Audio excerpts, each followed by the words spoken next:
Hey everyone, before we start, please subscribe to this amazing video. It helps more than you think. And tell me in the comments where you're listening from. Alright, let's begin. My family always said I was too sensitive, too emotional, too reactive, too much. They said it so often that I started believing my heart was some kind of flaw. But all of that changed the morning the sheriff walked up their porch steps, papers in hand. Papers with my name printed across the top and shouting. No meltdown. No dramatic scene, just silence.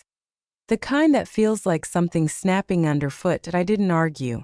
I didn't comfort them. I just stepped aside and let the truth land exactly where it needed to. But to understand that moment, you have to know what happened 1 week earlier, at the Denver airport, where I learned what my parents really thought of me. Point 1, canceled ticket, 2 text messages, and a realization that cracked my entire world open. If you'd met me a few years ago, you might have assumed I came from one of those warm, loud American families. You know the type, squeezing into diner booths on Sunday mornings, passing syrup, laughing over nothing. People used to look at me and say I had a gentle face. The kind that must have grown up around hugs and holiday traditions. That I never corrected them. That it was easier than explaining the truth. That in my house love wasn't something you gave, it was something you earned. And I never earned enough. Growing up, my mom treated my older sister, Leah, like she was some rare collector's item. Leah got the new clothes, the fairy-lit bedroom, the framed pictures, lining every hallway like she was the celebrity of our home. Me? I got lectures about gratitude, hand-me-downs from neighbors, and during holidays a spot on the floor because the chairs were for guests. Not for me. My father didn't start the fire, but he always stood close enough to feel warmed. He'd smirk, shrug, pretend he didn't hear the comments that cut deepest. That was his version of choosing a side. By the time I left for college, I'd already been kicked out twice, once for talking back, and once because Leah didn't want to share the bathroom. Winters in Denver hit different when you're standing outside at 17 in the cold with a trash bag full of clothes, wondering how a family could look at their own child and see inconvenience. But surviving that taught me something important. If I wanted safety, I'd have to build it myself, so I did. Quietly, slowly, painfully, I worked my way through school. Took every unpaid internship nobody else wanted. Studied financial planning late at night in a campus library that smelled like old carpet and burnt microwave popcorn. Years later, when I finally moved into my small condo overlooking the lake, it wasn't fancy, but it was mine. My name on the lease, my key, my peace. The concierge knew me by name. My son, 6 years old, soft-spoken, thoughtful, finally had a bedroom where no one told him to stay out of the way. He's the only person who never made me feel like I took up too much space, but to my parents, nothing I built ever counted. Even after I became a financial consultant, even after I bought the condo, even after raising my son alone, they still treated me like the backup child, the extra character in the story of Leah's perfect life. Leah, the golden daughter, the curated feeds, the perfect husband, the family that bent over backward to keep her happy. So when I saved up enough for a short trip, a tiny break I had earned and then some, I told no one. Not my mom, not my dad, not even Leah.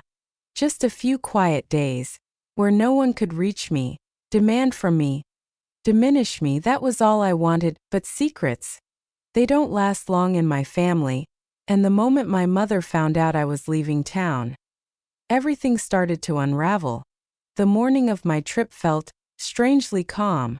The kind of quiet where you start thinking maybe, just maybe, the universe is finally giving you a break. I left my condo early, kissed my son goodbye, told him I'd bring back something small from the airport gift shop. He waved from the doorway, still messy-haired from sleep, and for the first time in weeks, I exhaled. Denver International was its usual mosaic of rolling suitcases, hot coffee steam, and half-awake travelers trying to remember what gate they were supposed to find. I blended right. Engine's long coat, hair pulled back, nothing unusual. Nothing dramatic. Nothing that suggested my entire life was about to split open when I reached the check-in counter. I handed over my ID, already imagining turning off my phone the moment I boarded. The agent scanned my ticket, paused, scanned again. Her eyebrows drew together, not confused but uncomfortable. "Let me just check something," she said, fingers tapping faster. A knot pulled tight under my ribs. "Is something wrong?" I asked. She turned the screen toward me. "Your ticket shows as canceled. The refund was issued an hour ago." The word canceled hit with the force of a dropped suitcase. No, that's not possible. I didn't cancel anything. The refund went to a card ending in," she hesitated, 4401. My stomach dropped through the airport floor. Because I knew that card, I knew exactly whose it was. My mother's. I thanked the agent somehow and stepped aside. The terminal suddenly louder, brighter, harsher. My phone buzzed. Text preview on the screen. "Mom. Have fun walking home, loser." Loser. No joke. No emoji. Just a blade disguised as a message. Another buzz. "Unch poor. Take a bus like you should." I stared at the screen until everything blurred. It wasn't the canceled ticket. It wasn't the insults. It was the clarity. The realization that my parents didn't just treat me like a burden. They enjoyed it. They wanted me small. They needed me small. I walked out into the cold Denver air, not knowing where I was going, only knowing I couldn't stay there another second. And that's where this story truly begins. When I stepped outside the airport, the cold felt sharper than usual. The kind that doesn't just sit on your skin, but sinks into your bones. I pulled my coat tighter, not because of the weather, but because everything inside me felt exposed, raw, hollow in a way I couldn't hide. My fingers shook as I opened the rideshare app, but before I could even type my address, a small white sedan pulled up to the curb like it had been waiting for me. The driver leaned out the window, eyes soft but alert. "You all right?" he asked. "You look like someone just dropped a piano on your day." I let out a weak laugh. The kind you make when the alternative is crying in public. "Close," I said. "A text." He nodded, and something in that nod told me he understood more than I'd said. "Hop in," he said. "I'm off shift, but you look like you need to be anywhere but here." Just those words, anywhere but here, felt like an invitation to breathe. I slid into the passenger seat. The car smelled faintly of pine and worn leather, warm, lived-in like safety in motion. The driver introduced himself, Harvey, a part-time rideshare driver who'd lived in Denver his whole life. "And I've seen just about everything this city can do to a person," he said with a half smile. Maybe that was why when he asked, "So what happened?" I didn't hold back. I told him about the canceled ticket, the texts, the years of biting my tongue, of apologizing for existing, of shrinking myself so my family wouldn't feel threatened by my happiness. And Harvey, he didn't interrupt. He didn't jump in with advice or platitudes. He just listened, really listened. By the time we pulled into the small city park, he rested his hands on the wheel and said quietly, "People pretend cruelty is love all the time. Doesn't make it true." His voice carried the weight of someone who had learned that the hard way. It didn't fix anything, but it settled something inside me. Like a knot loosening, I thanked him and stepped out of the car. Standing there in the thin winter sunlight, breathing cold, sharp air that almost felt like cleansing, that's when I opened my phone again. Not to read any more of their poison, but to open a folder I'd kept hidden for years. Options. Inside it, documents, investments, payment logs, the trust deed. Everything tied to the house my parents had lived in for almost 2 years, the house they didn't even know I owned. I stared at the screen, and for the first time the anger inside me didn't feel like a wildfire. It felt carved, purposeful, controlled. "The anger isn't swallowing me," I whispered. "It's sharpening me." By the time Harvey dropped me off near my condo, the morning chill had turned colder. Not bitter but clarifying inside. The lobby's warmth wrapped around me like a reminder that I'd built something my parents never gave me.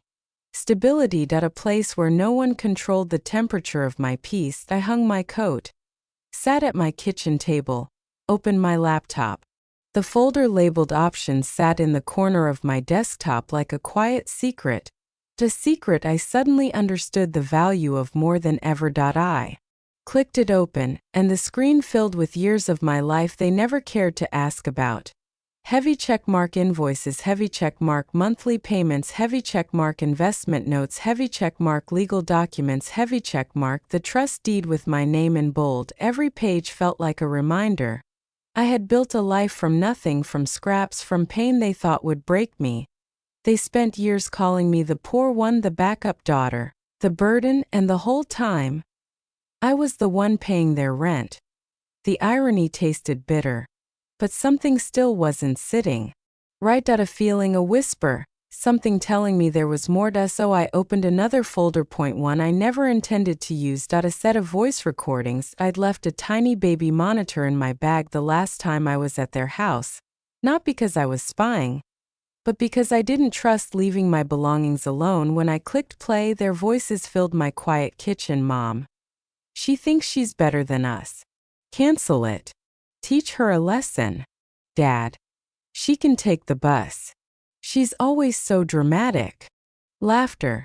The sound was casual, light, like they were talking about a stranger they hated. Not their own daughter. I didn't cry. Not this time. I leaned back in my chair, letting the cold, clean anger settle into place. I wasn't going to fight them with screaming. I wasn't going to beg for kindness that never existed. No, I was going to use the thing they underestimated most: preparation. By noon, I had drafted 3 eviction notices, one for each adult living in the house. I reviewed. Heavy checkmark lease terms, heavy checkmark payment history, heavy checkmark violation notes, heavy checkmark every signature they'd signed without reading. Everything was airtight as the sun set behind the lake, glowing soft gold and rose across my windows. I slid the notices into a plain envelope. My hands didn't shake. For years they told me I was too soft, too sensitive, too forgiving. Maybe they were right, but they forgot something. Softness becomes strength when it finally chooses itself. I placed the envelope on the counter, took a deep breath and whispered, I'm not going back as their daughter. I'm going back as their landlord. And nothing in my life had ever felt so clear. 3 days after the airport, 3 days after the texts, 3 days after I stopped pretending their cruelty was something I could outgrow, I found myself standing at the end of the walkway of the house I used to tiptoe through. The house looked smaller than I remembered, shrunk by neglect and entitlement. The lawn was overgrown, patches of yellow grass poking up like broken promises. The porch light flickered with a sad stutter, like even the electricity was tired of holding this family together. Leah's SUV sat crooked in the driveway, sideways, half over the line, like she'd parked in a hurry, confident someone else would fix it later. That was my sister in a single frame. I tightened my coat around me, feeling the cold wind press against my back. Not cruel, not biting, just steady. Like it was reminding me to hold my ground. I walked up the steps slowly. No rushed, no fear, no shrinking. This time, I wasn't the daughter coming home to ask for permission. I was the landlord coming to deliver consequences. I turned the doorknob. It wasn't even locked. Typical. The moment I stepped inside, the familiar scent of lemon cleaner and stale coffee hit me like a memory I didn't want.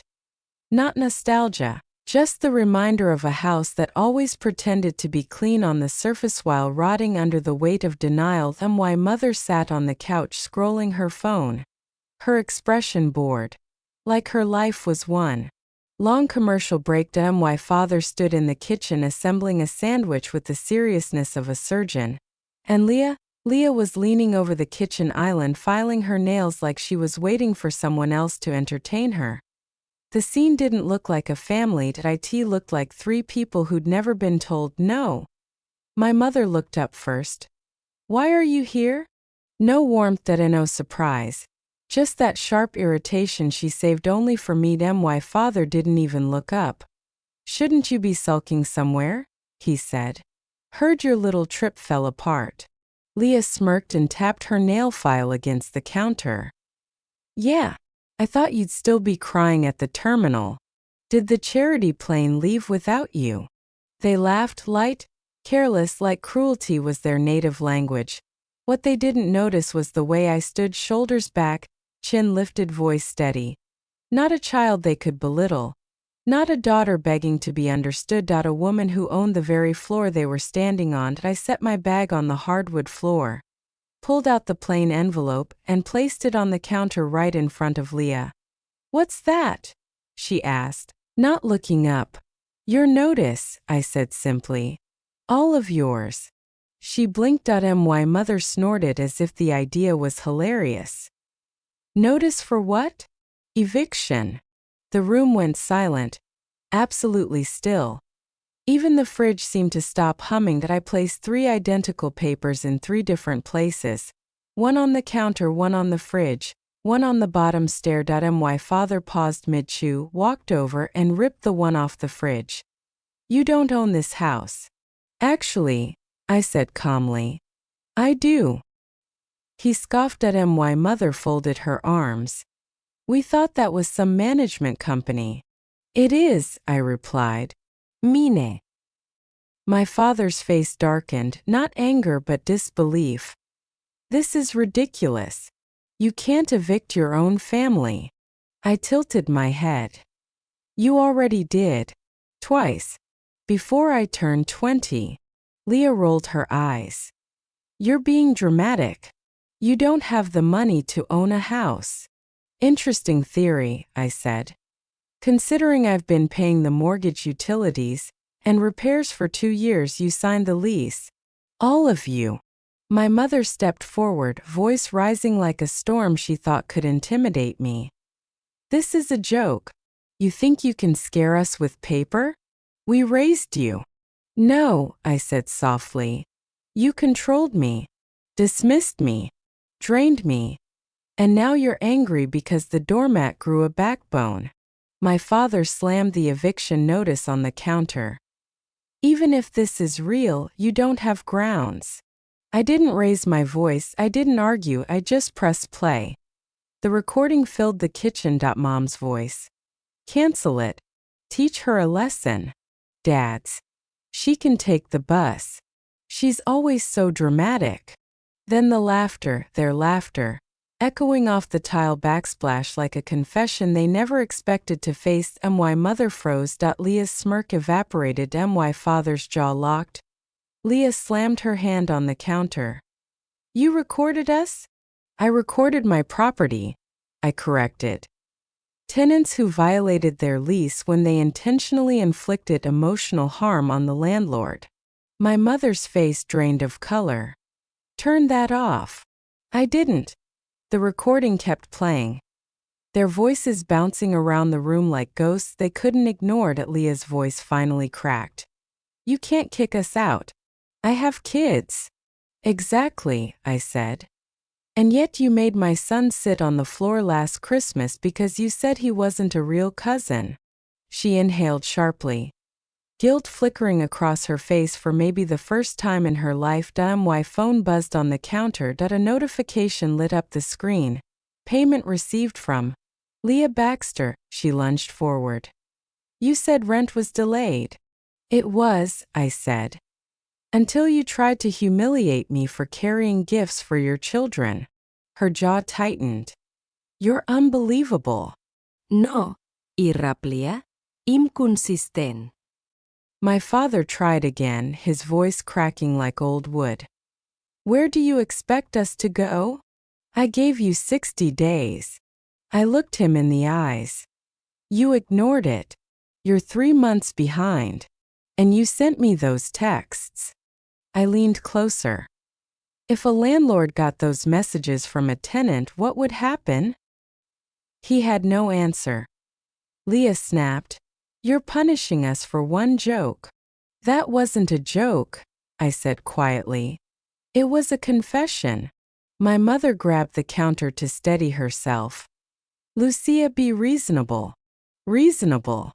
I lifted the envelope one last time and pulled out the final document, the one that froze all three of them in place. That I slid it across the counter. This, I said, is already filed. That IT authorizes the sheriff to enforce the eviction. Their faces drained in unison. Fear, disbelief, anger, denial, all crashing together. You have 3 days. My mother's eyes filled with tears, not apology but panic. We didn't mean to hurt you. Yes, I said gently. You did. You just never expected consequences. Leah looked around the house like it was slipping out of her hands. What are you trying to prove? That I matter, I said. And that my son deserves better than watching his mother be treated like a servant. My father threw his hands up. This is unbelievable. I agree, I said. That's why it ends today. I picked up my bag, walked to the front door, and turned back only when my mother whispered, "What happened to you?" I paused at the threshold. I stopped begging for a seat at a table I paid for. Then I walked away, leaving them frozen in the doorway, watching the life they took for granted collapse under the weight of their own choices. 3 days passed faster than any of us expected. It was strange how quickly time moves when a truth finally starts rolling downhill, when consequences finally start catching up after years of being ignored. On Thursday morning, the street outside the house was quiet, the kind of winter morning where even the air feels cautious. Then slowly, silently, a sheriff's car rolled up the block. No sirens, no flashing lights. Just a calm, steady approach. The way reality shows up when it's done waiting. My parents were already on the porch. Not packed, not ready, just standing there with half-filled boxes, as if the world owed them extra time simply because they wanted it. My father leaned against the railing, jaw tight. My mother paced in small circles, wringing her hands like she was hoping the sheriff might mistake anxiety for innocence. Leah wasn't there. She'd left the night before, dragging 2 suitcases behind her, arguing with her husband on the phone about the money she'd used without telling him. There. Perfect facade, cracking everywhere. The sheriff stepped out of his vehicle with a clipboard tucked under his arm. He wasn't harsh, he wasn't cruel, he was professional, calm. The kind of person who had done this 1,000 times and learned compassion doesn't mean breaking the law. Good morning, he said, his voice steady, neutral. I'm here regarding the enforcement order filed earlier this week. My mother let out a trembling breath. I don't understand, we're her parents. The sheriff nodded once. That doesn't change the legal process, ma'am. You were given notice. We're here to make sure the move-out happens safely. Safely. Not nicely. Not emotionally, just safely. He gave them a moment to gather the last of their things, which ended up being a series of frantic, messy motions. My father slamming drawers shut, my mother stuffing random belongings into trash bags, papers falling, boxes half open. It didn't look like a family moving. It looked like a structure collapsing. And the whole time I stood at the end of the driveway, quiet. Still, not hiding, not shaking, just witnessing. Not out of revenge, but clarity. My mother stepped toward me once, her eyes red, her voice trembling. Lucia, we're still your parents. She said it like a password she thought would unlock forgiveness, like the title alone should erase everything.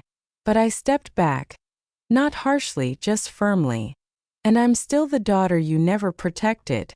Her mouth opened then closed. For once in her life, she had no words. She glanced back at the house, my house, the one she thought she owned through entitlement alone. Her face crumpled, not from remorse, but from losing something she assumed would always be handed back to her.